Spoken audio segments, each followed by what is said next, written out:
توش همچنان قرمزه و اینکه مثلا مشخص. حالا من اینجا این ماهیه رو دارم، ماهی تونا فیش استیک.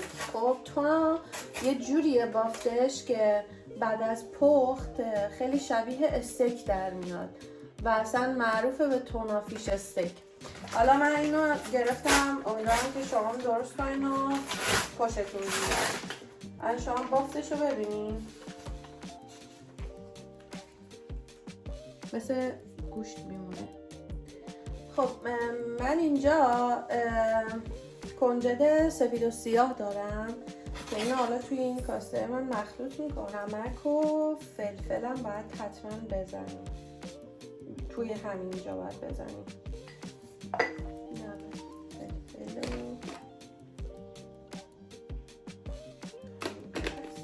از این فلفل سیاه ها زدم که دونش درشته، بهش میگن نیویورک استایل بلک پپر.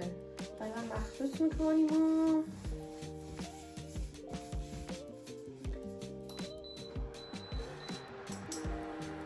یه مقدار میریزیم. این فیش استیک با هم که تیکاش خیلی بزرگه ولی ایتس اوکی، به خاطر اینکه باید توش موقعی که میپزنش هنوز قرمز باشه. حتی حالا چون که ما میخوایم پرشین استایل درستش بکنیم میتونیم بیشتر بپزیمش یا میتونیم بعداً وقتی که اسلایسش میکنیم توشو هم دوباره بپزیم. حالا بعد همه جاشو بغلتونیم توی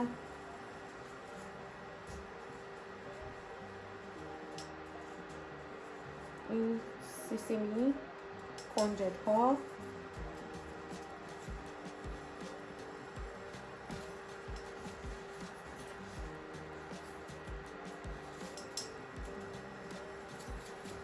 شعله هم کم میکنیم و اینو میذاریم اینجا. در همین حین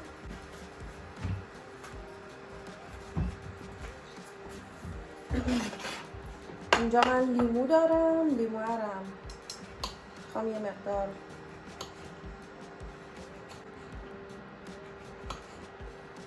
کنارش سرخ کنم که این بوی این پوست لیموه بره توش، خیلی خوب میشه. خیلی دوست دارم. بوی لیمو عالیه با ماهی. من اینو اولین بار خونه دوستم اینجوری امتحان کردم، خیلی خوشم اومد.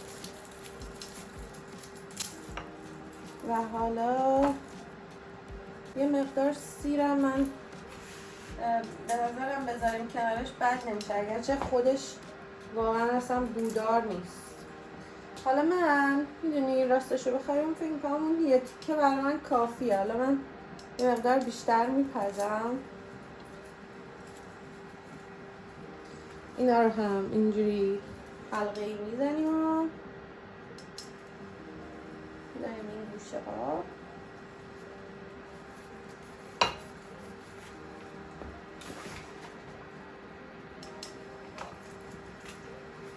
اینا من یه تیکه دیگه درست میکنم.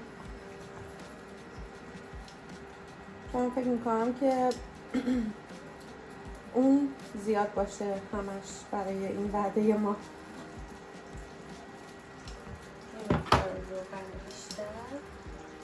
البته اینو میگن باید زود از روغن برداریم دیگه، چون که خیلی نیازی به پخت زیاد نداره.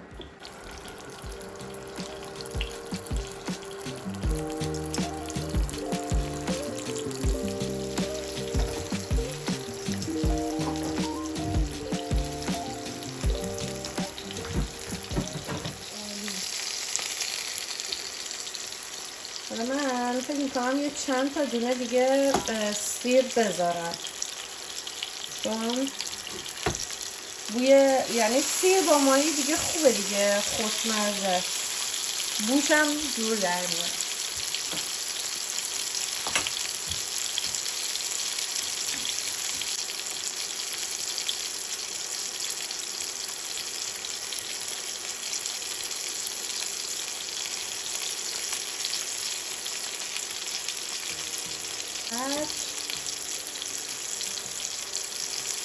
حرارت رو ببریم بالا.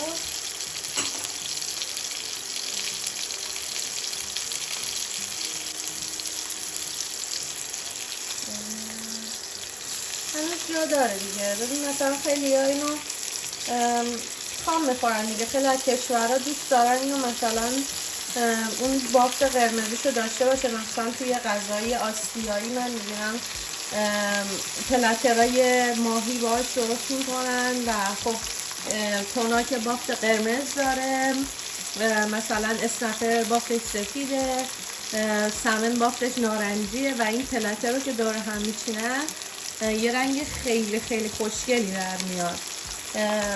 ولی خب مثلا ما که ماهی خام از بچگی دوست نخوردیم دیگه. من شخصا خیلی خوشم نمیاد ماهی خام، به خاطر همون سوشی رو هم من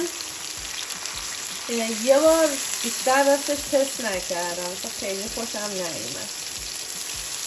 ولی آره مثلا ترجیح میدم که ماهی رو کامل بپزم. حالا ولی اینو دوست دارم اون بافت قرمز توش یکم مشخص باشه.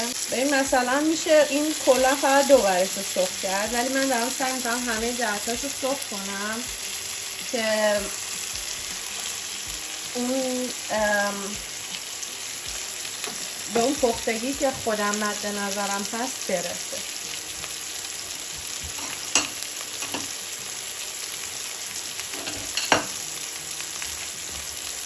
این لیموها من جمع میکنم چون نمیخوام دیگه بیشتر از این سیاه بشم. وای اینا عالی هن. اینا حتما لیمو رو کنار غذاتون امتحان کنید. لیمو سرخ شده رو اصلا فکر نمی‌کنید که چقدر میتونه خوشمزه و خفن باشه واقعا.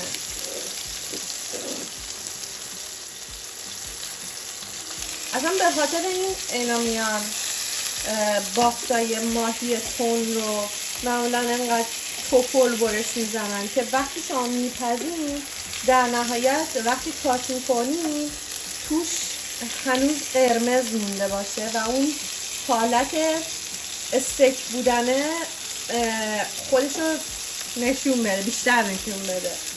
حالا اینو یه گارنیش خیلی خوشگل هم میزنم. ببینید اصلا خیلی واقعا غذای لوکسیه، خیلی ماهی خیلی لوکسیه. خب دوستان همونجوری که من میخوام این غذا رو پرشن استایل درست بکنم و خب ایرانی هم دوست دارن که غذا رو با برنج بخورن حتما. من دوست دارم که الان کنار اون غذا یه شیویت پولو درست بکنم. الان اینجا 2 پیمونه برنج شسته شده دارم با آب، 2 پیمونه هم آب، 1 پیمونه نمک و اینکه 2 قاشق من شوید خشک میریزم.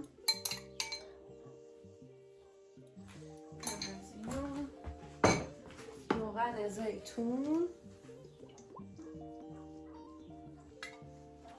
یکم زیاد شد، شما کمتر بریزید.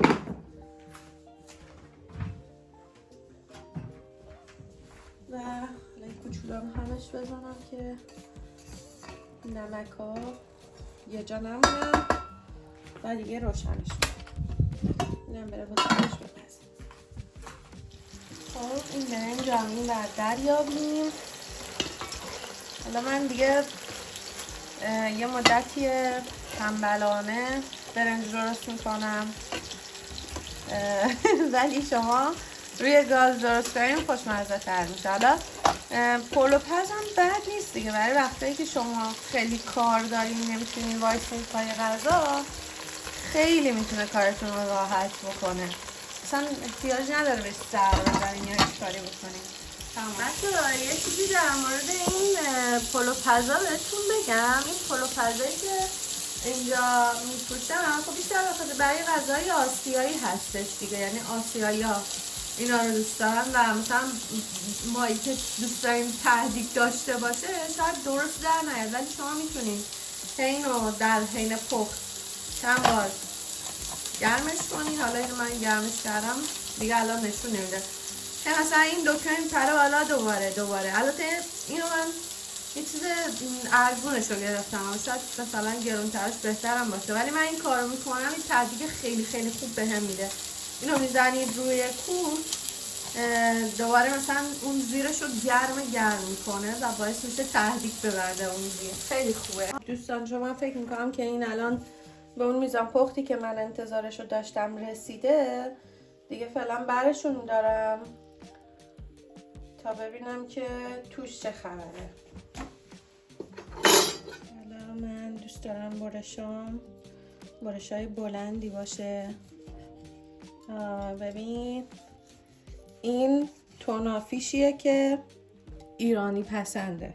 خب من دوست ندارم که ماهی خام بخورم واقعا، ولی شما اگه دوست دارین یه 2 دقیقه که بپزیدش، من فکر میکنم هر طرف 2 دقیقه سرخ کنید، من فکر میکنم براتون کافی باشه. من تصمیم گرفتم که یه مقدارش هم مدل اون استیکی درست کنم که وسطش همچنان خام باشه. خب برای اینجور درست کردن شما باید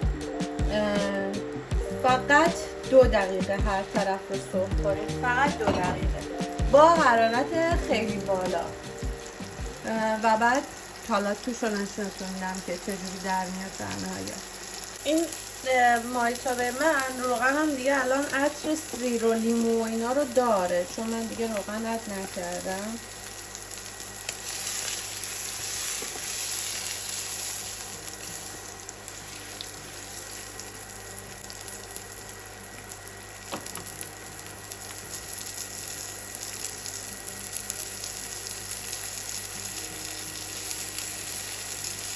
ببین این طرفش رو الان مثلا این بافت کنار شما ببینین داره از بغل یکم سفید میشه میاد بالا. این قرمزی گوشت رو میتونین شما نگه دارین اگه که دوست داشته باشین. ببین من 2 دقیقه هم کمتر گذاشتم به خاطر اینکه این روغن ما الان خیلی خوب داغه دیگه. من خاموشش میکنم، از رو گازم بر میدارم و میریم برای برش زدن. این تو چه خبره؟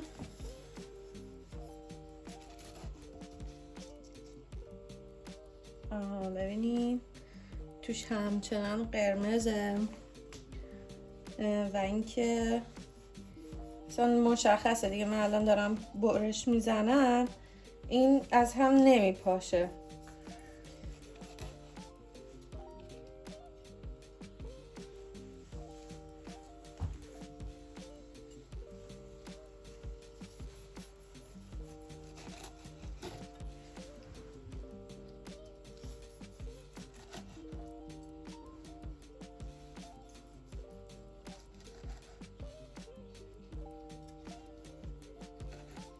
خب حالا برم یه دیش خوشگل با این درست بکنم و بیام که تست کنیم ببینیم خامش بهتره، خوشمزه تره، با ذائقه ما جور در میاد یا کاملا پخته شده.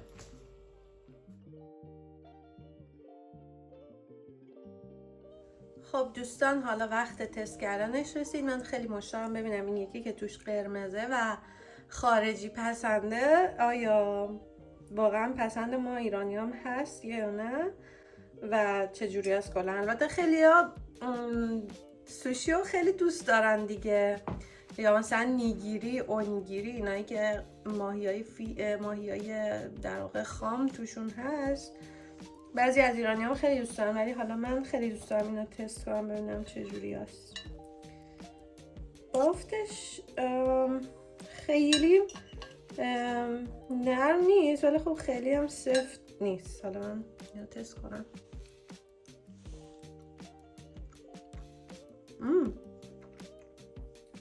خیلی بافت لطیف و خوبی داره،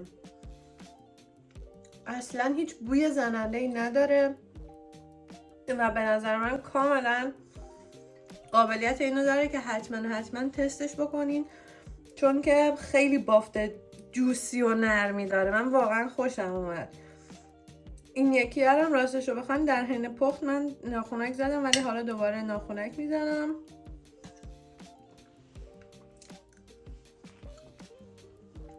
این یکی بافتش دقیقا مثل ماهیچون خودمونه، ولی خب به خاطر اینکه توی روغن نبوده، توی روغن شناور نبوده، بافتش یه مقداری خشکتر از اونه، ولی در هر صورت عالیه. هیچ بوی ماهی، بوی زهمی نمیدم. اونجور که دیدین من خیلی هم ادویه‌ای بهش نزدم و بی‌نظیره. امیدوارم امتحان کنین و دوست داشته باشین.